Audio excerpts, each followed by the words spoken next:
नमस्कार दोस्तों, आज हम राज कॉमिक्स में एक और हॉरर कॉमिक 12 घंटे लेकर आए हैं। कहानी शुरुआत होती है एक कब्रिस्तान से, जहां पर कुछ लोग लाश लेके आते हैं गाड़ने के लिए, मगर किसी को क्या पता कि इस गड़े हुए लाश को कोई निगाहें देख रही है। धीरे धीरे वहाँ चूहे आ जाते हैं। इंसानों के जाने के बाद चूहे उस शरीर से एक एक एक करके कीमती जेवरात उठा के लेके जाते हैं एक पुराने घर की तरफ, जहाँ का मालिक होता है कृष्णकांत। ये देख के वो पागलों की तरह हंस पड़ता है और बोलता है कि आज की कमाई बहुत हुई। तभी उसके ऊपर कोई जाल फेंक देता है। जाल से घबरा के जब वो पलटता है तो वहाँ पर 4 लोग होते हैं और वो कृष्णकांत के ऊपर पागलों की तरह टूट पड़ते हैं। इसके बाद पीटर बोलता है, बता कहाँ है खजाना जो बरसों तक तूने छुपाए रखा है। कृष्णकांत कहता है कि मैं तो एक भिखारी हूँ जो भीख मांगता हूँ और थोड़े बहुत यहाँ से वहाँ काम करता हूँ। इतने में पीटर बोलता है, तू झूठ बोल रहा है, तू ऐसा कर ही नहीं सकता, ये तो एक मुखौटा है, असली खजाना तो तूने कहीं छुपा के रखा है, बता दे कृष्णकांत, वरना फिर अच्छी बात नहीं होगी। तभी कृष्णकांत मुँह से एक खौफनाक सीटी बजाता है, जिसके बाद कुछ होने लगता है।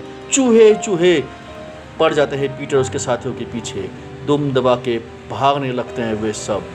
बाद में बोलते हैं कि कृष्णकांत, हम तुझे देख लेंगे। इसके बाद चूहे कृष्णकांत की जालों को काट देते हैं और कृष्णकांत मनी मन मुस्कुराता और कहता है कि दोबारा मत देखना। इधर पीटर और उसके साथी लोग प्लान बनाते हैं कि कृष्णकांत को छोड़ो, उसकी बेटी संध्या को पकड़ो। संध्या शाम को रोज साइकिल चलाती है।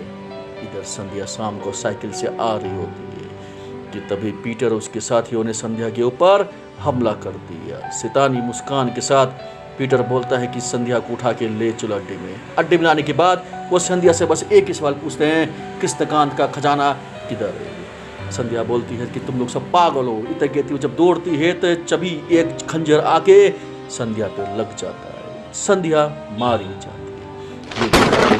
सभी लोग परेशान हो जाते हैं, सब एक दूसरे की ओर देखते हैं और पीटर बोलता है कि इसकी लाश को जल्द से जल्द हमको कब्रिस्तान में कहीं गाड़ देना चाहिए। इतना कहते ही मौत की घंटी बज उठती है। कड़कड़ाते बिजली के साए के साथ वो लोग उसकी लाश को लेके जाते हैं कब्रिस्तान की तरफ। एक गहरी गड्ढे में उसकी लाश को छुपाने के बाद उसके शरीर से सारे आभूषण उतार लेते हैं और किसी को पता न चले बोल के मट्टी उसके ऊपर रख के चुप करके वहाँ से निकलने की कोशिश करते हैं और कहते हैं कि आज के बाद कोई यहाँ नहीं आएगा। मगर कृष्णकांत के चूहों को तो कुछ और ही चीज़ की तलाश थी। वो लोग जाते हैं सीधा कृष्णकांत के पास और जाके खबर देते हैं कि एक और खजाना आत लगा है। ये देखते हैं कृष्णकांत मन ही मन मुस्कुराता है, बोलता कि आज की कमाई हो गई। इधर चौकीदार देखते हैं कुछ चूहे आ रहे हैं कब्रिस्तान की तरफ से कहीं पर। चौकीदार बोलता है कि चलो मैं आज इसका पीछा करता हूँ, मगर चौकीदार को कुछ हाथ नहीं लगता है। थक हार के वो अपने कमरे में चले जाता है। इधर कृष्णकांत को चूहे ढेर सारे आभूषण ला के देते हैं। कृष्णकांत पागल होकर हंस पड़ता है, लेकिन तभी एक चूहा एक लॉकेट ला के देता है। कृष्णकांत वो लॉकेट देखता है और पागलों की तरह रोने लगता है, क्योंकि वो लॉकेट किसी और का नहीं, कृष्णकांत की बेटी संध्या का है। टूट पड़ी कृष्णकांत के ऊपर। संध्या की मौत के बाद कृष्णकांत चूहों को बोलता है कि मुझे ले चलो उधर। कृष्णकांत जाता है अपनी बेटी की कब्र के पास और जाके लिपट के रोने लग जाता है। कृष्णकांत बोलता है कि आखिर मेरी बेटी को मारा किसने। ये सब होने के कारण चौकीदार उठ पड़ता है, समझ जाता है कि लगता है वहाँ पर कोई चोर आ गया है। आज तो चौकीदार उस चोर को जरूर पकड़ेगा बोल के वहाँ से निकल पड़ता है और जब देखता है तो वो भुचक्कर रह जाता है। वो कहता है कि तू ही है यहाँ का कब्र का चोर जो लोगों की लाशों से सोने चांदी निकालता है। आज मैं तुझे पकड़ के पुलिस के हवाले करूँगा। चोर रुक जा। कृष्णकांत बोलता है तू यहाँ से चले जा, मेरे सर पे खून सवार है। चौकीदार नहीं मानता है और कृष्णकांत के ऊपर हमला कर देता है। तभी उसके शरीर में एक आत्मा प्रवेश कर जाती है।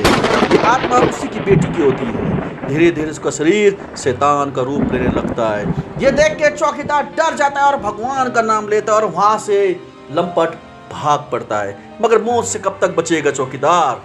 आखिरकार उसकी मौत के साथ सन्नाटे में कहीं दूर कब्रिस्तान गूंज उठता है। इधर पीटर और उसके चारों दोस्त कहते हैं कि बस बहुत हुआ, अब और नहीं, हम आज के बाद खजाने के बारे में किसी को कुछ नहीं बताएंगे, हम अब एक दूसरे के साथ ही रहेंगे और किसी को कुछ खबर नहीं देंगे। इतना कहते हैं सब वहां से चले जाते हैं।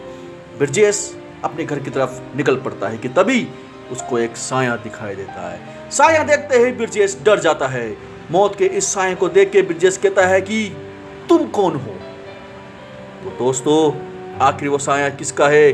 कृष्णकांत के साथ क्या हुआ? कौन सा लॉकेट के कारण ये सब हो रहा है? इसका दूसरा भाग लॉकेट में हम बताएंगे। आप मेरे चैनल को सब्सक्राइब करें। मिलते हैं कहानी में राज कॉमिक।